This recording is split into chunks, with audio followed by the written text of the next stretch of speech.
My name is Lev. And this story began the day I decided to lie. Not to someone else, but to myself. I was standing in front of the door to my old apartment. I hadn't been there in 10 years. In my pocket was a letter I wrote when I was 17. In it, I described who I wanted to become. Back then, I truly believed it was possible. A lot happened since then. I moved away, grew up, built a career. I had everything: an office with a city view, a schedule that stretched into the night, headphones I wore just to drown out my own thoughts. But one day, in the subway, I saw a boy.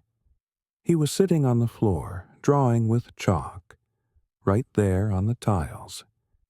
He was smiling.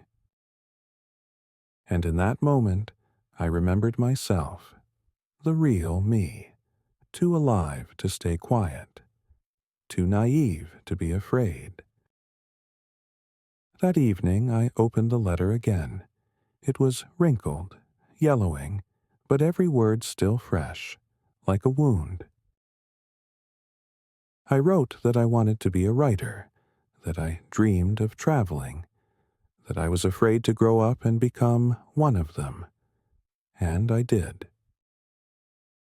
The next morning, I quit my job. Not dramatically, quietly, like someone escaping after finally admitting I lost myself. I came home, not to a city, to myself.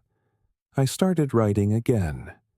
Not a novel, just myself. Line by line, through mistakes, doubts, fear. But with each sentence, it felt like I was reclaiming my voice. I visited the places I dreamed about in that letter.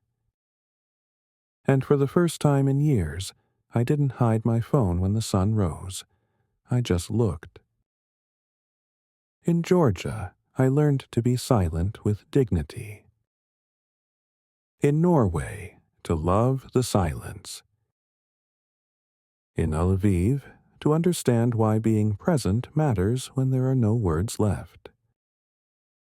I met strange and beautiful people, an old sailor who wrote poems on napkins, a girl selling coffee at a train station who dreamed of owning an art gallery. Everyone had their own version of a letter to themselves, and every person I met taught me something. You don't always have to win. Sometimes it's enough just to remember why you started. 2 years have passed. Now, every evening, I sit down and write. Not for fame, for peace in my head, for the boy on the subway, for the self I once betrayed and finally found again. Sometimes I think a real adult is someone who can look back and not hate who they used to be. Someone who doesn't erase the past, but embraces it. Because the hardest letter is the one you never send. But the most powerful is the one that finally finds its way home.